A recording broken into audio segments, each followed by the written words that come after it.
નમસ્કાર વિદ્યાર્થી મિત્રો, હું ડિપેન સર આપ સર્વ વિદ્યાર્થી મિત્રોનું હાર્દિક સ્વાગત કરું છું આપની પોતાની YouTube channel Vedant coaching classes પર. તમે જોઈ રહ્યા છો વિજય પથ, ટોપર બનવાનો પથ.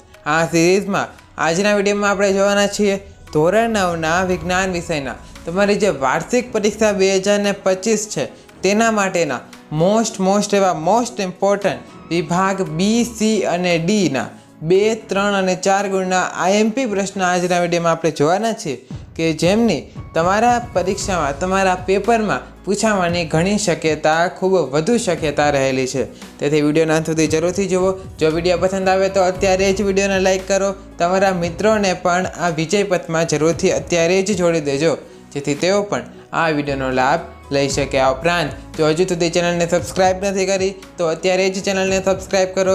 ડિસ્ક્રિપ્શન બોક્સમાં સોશિયલ મીડિયાની લિંક આપેલી છે, વોટ્સએપ, ટેલિગ્રામ ને ઇન્સ્ટાગ્રામ, જેના પર આપણે સમયે નવી અને તમારા માટે ઉપયોગી એવી માહિતી આપતા હોઈએ છીએ કે જે યુટ્યુબ પર તમને સમયસર આપી શક્ય નથી. તેથી તેમને પણ ફોલો કરી લેજો. જો ચેનલને સબસ્ક્રાઈબ કરશો તો નવા વિડીયોની નોટિફિકેશન તમને મળતી રહે. આ ઉપરાંત જો હજુ સુધી વિજય પથના મુકાઈ ગયેલા અત્યાર સુધીના વિડીયો નથી જોયા તો ડિસ્ક્રિપ્શન બોક્સમાં પ્લેલિસ્ટની લિંક આપેલી છે, ત્યાંથી જોઈ શકો છો. જો ડિસ્ક્રિપ્શન બોક્સમાં પ્લેલિસ્ટ ન મળે તો ચેનલમાં પ્લેલિસ્ટના સેક્શનમાં પણ તમને પ્લેલિસ્ટ જરૂરથી મળી જશે. તેમાંથી તમે બધા જ વિડીયો જોઈ શકો છો, અથવા તો ચેનલ પર તમને બધા વિડીયો મળવાના જ છે. વધુ સમય ના લઈએ ને ચાલો વિડીયોની શરૂઆત કરીએ. તો વિભાગ બી એટલે કે 2 ગુણના પ્રશ્નોની વાત કરીએ. પ્રકરણ નંબર 1ના સૌપ્રથમ મોસ્ટ ઇમ્પોર્ટન્ટ એવા પ્રશ્નો જોવાના છે. તો વાત કરીએ પહેલા પ્રશ્નની. બાષ્પીભવન થવાથી શા માટે ઠંડક ફેલાય? બીજો પ્રશ્ન કે તાપમાનને અંશ સેલ્સિયસમાં ફેરવો 300 કેલ્વિન ને 573 કેલ્વિન. 573 કેલ્વિન એટલે કેટલા? તો કે તેને આપણે કહેવાય 300 ડિગ્રી સેલ્સિયસ. 300 કેલ્વિન એટલે કેટલા? તો કે તેને તમારે શું કરવાનું? 273 કેલ્વિન પ્લસ કરી નાખવાના, મતલબ તેમાંથી માઇનસ કરી શકો, જેટલા આવે એટલા ડિગ્રી સેલ્સિયસ થઈ જાય. તો અહીં તમારે આ જે છે મોસ્ટ ઇમ્પોર્ટન્ટ પ્રશ્ન રહેવાનો છે. ત્યાર પછી ઉનાળામાં માટલાનું પાણી શા માટે ઠંડુ હોય? આ પણ એક મોસ્ટ ઇમ્પોર્ટન્ટ. ત્યાર પછી પ્રકરણ નંબર 3ની વાત કરીએ આપણે કે HNO3ના આણ્વીય દળની ગણતરી કરો. અહીં તમને પરમાણુ ક્રમાંક આપેલા હશે. પછી H2SO4ના આણ્વીય દળની ગણતરી, NaOHના આણ્વીય દળની ગણતરી, નિશ્ચિત પ્રમાણનો નિયમ, દળ સંચયનો નિયમ, ને ત્યાર પછી આ બધાના જે સૂત્ર લખવાના છે. અડધા માર્કમાં એક તમને પૂછાય. તો અહીં જો ત્યાર પછી બહુપરમાણુય આયન એટલે શું ને ઉદાહરણ.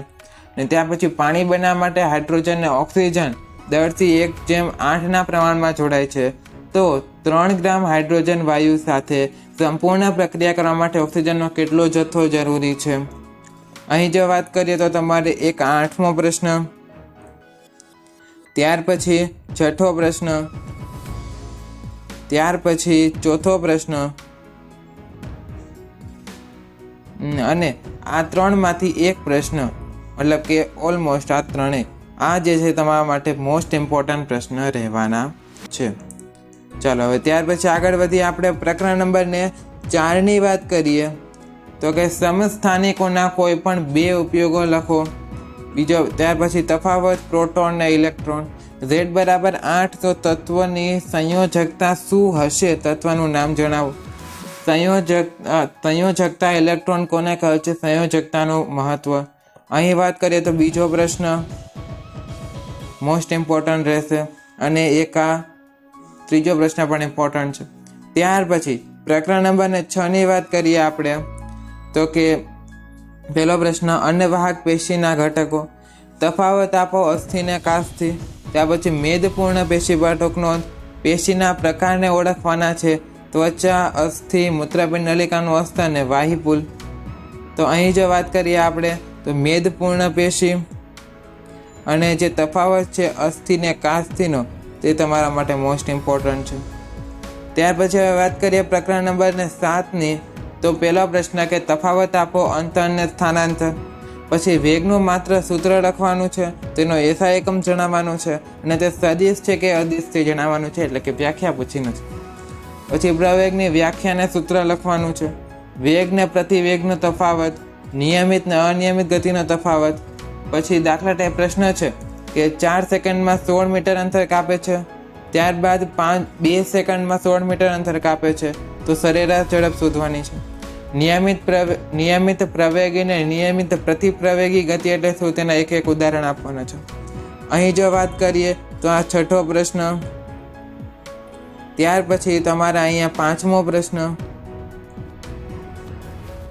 અને જે 3જો પ્રશ્ન છે તે મોસ્ટ ઇમ્પોર્ટન્ટ ને સાથે આ પહેલો પ્રશ્ન પણ. આટલા પ્રશ્ન આમાંથી પણ મોસ્ટ ઇમ્પોર્ટન્ટ તમારા માટે રહેવાના છે. પહેલો, ત્યાર પછી 3, 5 અને 6 મોસ્ટ ઇમ્પોર્ટન્ટ પ્રશ્ન છે. બધા સાથે આના પર ખાસ ફોકસ કરજો. પ્રકરણ નંબર 8ની વાત કરીએ આપણે તો પહેલો પ્રશ્ન કે વેગમાનની વ્યાખ્યા અને તેનો એસઆઈ એકમ લખો.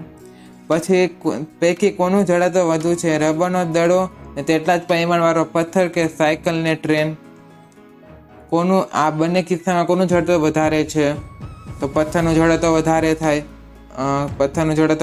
ને સાયકલ ટ્રેનમાંથી ટ્રેનનું ઝડપ વધારે થાય. ત્યાર પછી કરાટેનો ખેલાડી કઈ રીતે એક જ ઝટકામાં બરફની પાટને તોડી નાખે છે? વૈજ્ઞાનિક કારણ આપવા વાહનના ટાયરો ખરબચડા રાખવામાં આવે. ન્યૂટનના ગતિનો પહેલો નિયમ અને ન્યૂટનના ગતિનો બીજો નિયમ તફાવત આપવાનો છે.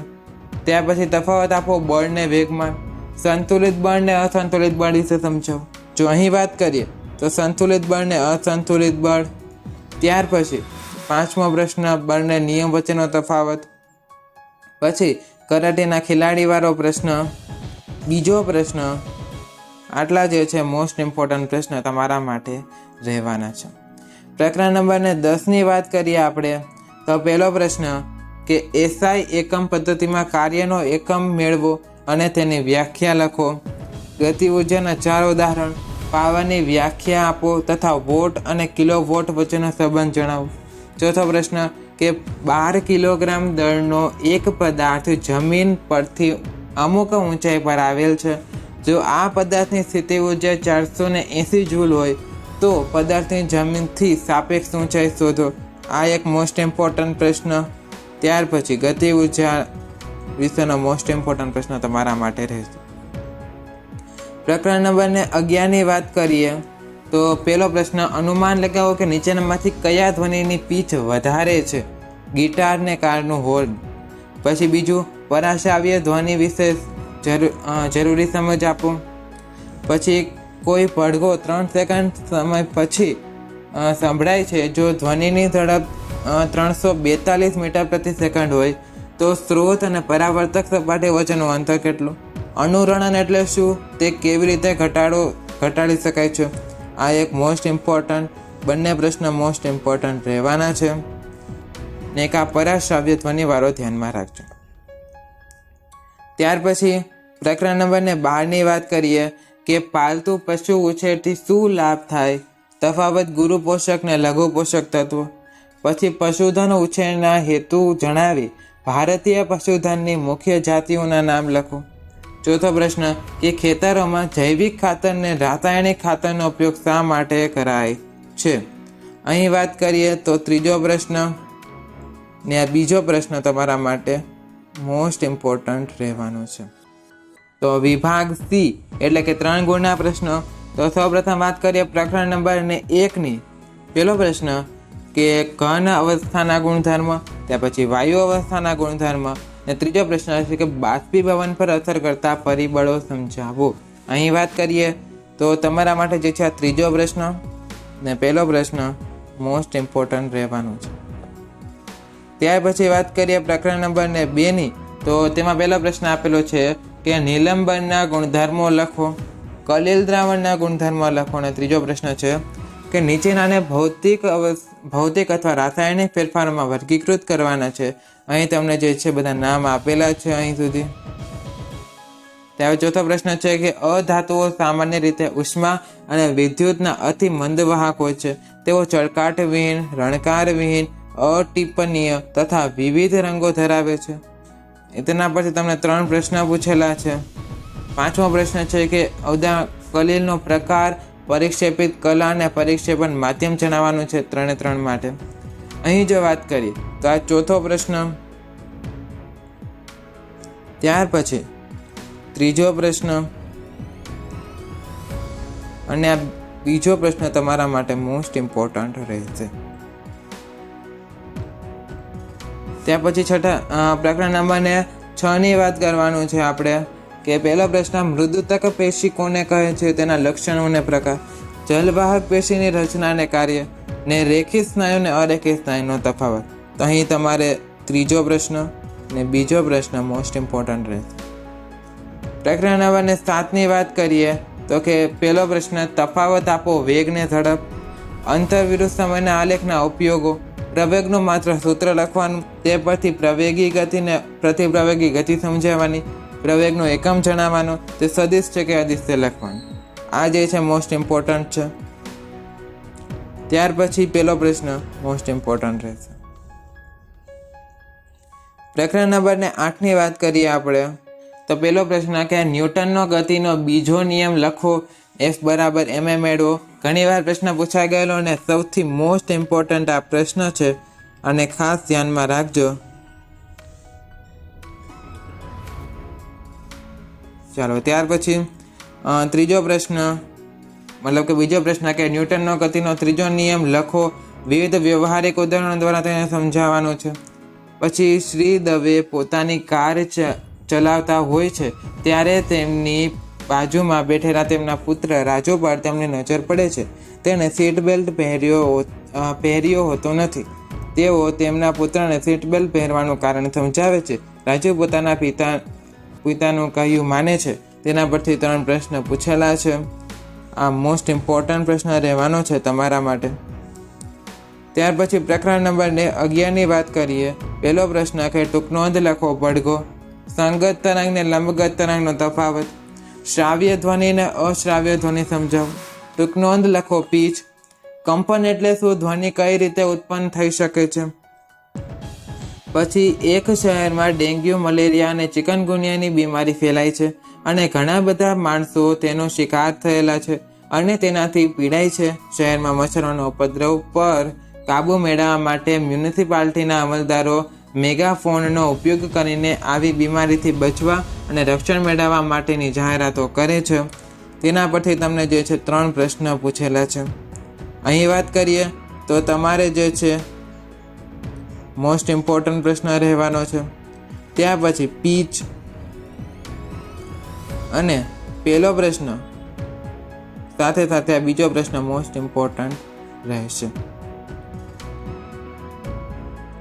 તો વિભાગ ડી એટલે કે જેમાં 4 ગુણના પ્રશ્નો તમારે પૂછાય છે.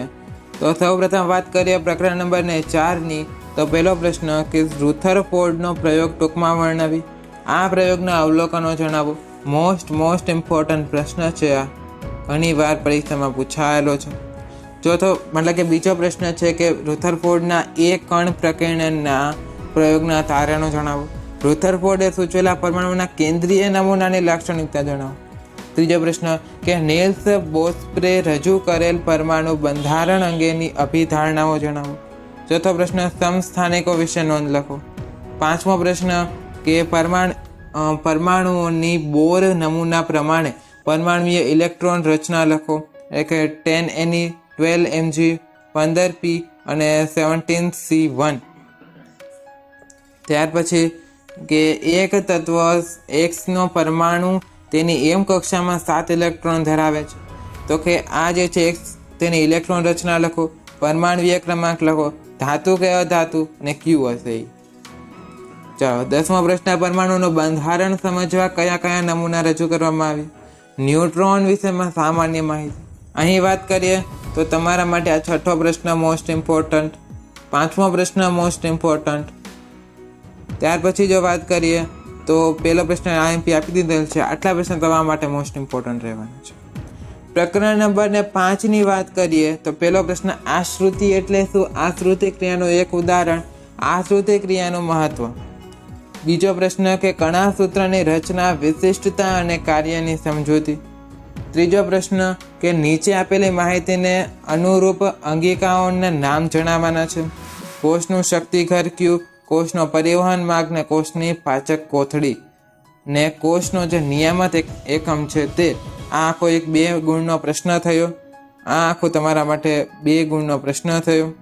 ત્યાર પછી તફાવત આપો, સમભાજન અને અર્ધીકરણ. આ જે છે બીજા 2 ગુણના પ્રશ્ન. આ રીતે કુલ 4 ગુણ પૂર્ણ થાય છે અને મોસ્ટ ઇમ્પોર્ટન્ટ આ પ્રશ્ન તમારા માટે રહેવાનો છે. ત્યાર પછી કે વૈજ્ઞાનિક કારણ આપો, કણા સૂત્રને કોષનો શક્તિઘર કહેવાય, ને તફાવત આપો વનસ્પતિ કોષની રાજધાની અને પ્રાણી કોષની રાજધાની. ગોલ્ગી પ્રથાતન પર ટૂંક નોંધ. આ જે છે મોસ્ટ ઇમ્પોર્ટન્ટ પ્રશ્ન રહેશે બંને. પ્રકરણ નંબર 9ની વાત કરીએ તો પહેલો પ્રશ્ન કે ગુરુત્વાકર્ષણનો સાર્વત્રિક નિયમ સમજાવો અને ગાણિતિક સ્વરૂપ મેળવો. મોસ્ટ ઇમ્પોર્ટન્ટ પ્રશ્ન છે અને ખાસ ધ્યાનમાં રાખવાનો છે. ઘણી વખત એક્ઝામમાં પૂછાઈ ગયેલો છે અને આ વખતે પણ પૂછાવાની ખૂબ વધારે શક્યતા રહેલી છે. ગુરુત્વ પ્રવેગ એટલે શું? સ્મોલ જી અને કેપિટલ જી વચ્ચેનો સંબંધ દર્શાવતું વ્યાપક સૂત્ર મેળવું. ત્રીજો પ્રશ્ન કે નિયમિત પ્રવેગી ગતિના સમીકરણો પરથી ઉર્ધ્વ દિશામાં ગતિ કરતા પદાર્થની ગતિના સમીકરણો મેળવો. આર્કિમિડીઝનો સિદ્ધાંત આપો. મોસ્ટ ઇમ્પોર્ટન્ટ પ્રશ્ન છે. પછી 2 પદાર્થો વચ્ચે લાગતું ગુરુત્વાકર્ષણ બળ કેટલું થશે? અહીં 3 કારણો આપેલા છે, તેના પર કરવાનું છે. ને ત્યાર પછી ધક્કો અને દળ. આ એક મોસ્ટ ઇમ્પોર્ટન્ટ પ્રશ્ન તમારા માટે રહેશે. ત્યાર પછી પ્રકરણ નંબર 10ની વાત કરીએ આપણે તો પહેલો પ્રશ્ન છે કે ગુરુત્વીય સ્થિતિ ઉર્જાની વ્યાખ્યા આપો. એમ દળવાળા પદાર્થને સંદર્ભ સપાટી પરથી h ઊંચાઈએ લઈ જતા તેની ગુરુત્વીય સ્થિતિનું ઉર્જાનું સૂત્ર મેળવો. બીજું છે કે નીચે આપેલ માનવ ઉપયોગી ઉપકરણોમાં કઈ ઉર્જાનું રૂપાંતરણ કઈ ઉર્જામાં થાય છે તે જણાવો. ઇલેક્ટ્રોનિક મીટર, ઇલેક્ટ્રોનિક ઓવન ને સોલર સેલ. પછી બાકીના હજુ આપેલા છે કે dynamo, microphone, loud speaker, solar water heater ને ગેસ સ્ટવ. ત્રીજો પ્રશ્ન છે કે ઉર્જા એટલે શું? ઉર્જાનો SI એકમ. કાર્ય એટલે શું? તેનું સૂત્ર ને એને SI એકમ. મોસ્ટ ઇમ્પોર્ટન્ટ પ્રશ્ન એક આ ને એક આ જે પ્રશ્ન છે બીજો તે મોસ્ટ ઇમ્પોર્ટન્ટ તમારા માટે રહેશે. હવે વાત કરીએ પ્રકરણ નંબર 12ની તો પહેલો પ્રશ્ન કે ખોરાકના મુખ્ય પોષક ઘટકોના નામ આપી તે કયા ખોરાકમાંથી પ્રાપ્ત થાય તે જણાવો. રાસાયણિક ખાતર શું છે? તેના ઉપયોગના લાભ ને ગેરલાભ. આંતરપાક અને પાકની ફેરબદલીથી શો લાભ થાય. અહીં વાત કરીએ તો બીજો પ્રશ્ન ને પહેલો પ્રશ્ન મોસ્ટ ઇમ્પોર્ટન્ટ છે તમારા માટે. તો મિત્રો અહીં આપણે વિડીયો સમાપ્ત કરીએ છીએ. આ વિડીયોને અંત સુધી જોવા બદલ આપ સર્વ વિદ્યાર્થી મિત્રોનો ખૂબ ખૂબ આભાર. આ ચેનલ પર આટલો વિશ્વાસ કરવા બદલ આપ સર્વનો આભાર માનું છું. આ વિડીયો તમારી પરીક્ષા માટે ખૂબ ઉપયોગી થશે એવી અમને આશા છે અને તમને પણ અમારા પર જરૂરથી વિશ્વાસ હશે. તો હવે મળીશું નેક્સ્ટ વિડીયોમાં કંઈક નવા કન્ટેન્ટ સાથે. ત્યાં સુધી થેન્ક્સ ફોર વોચિંગ. જય હિન્દ, વંદે માતરમ.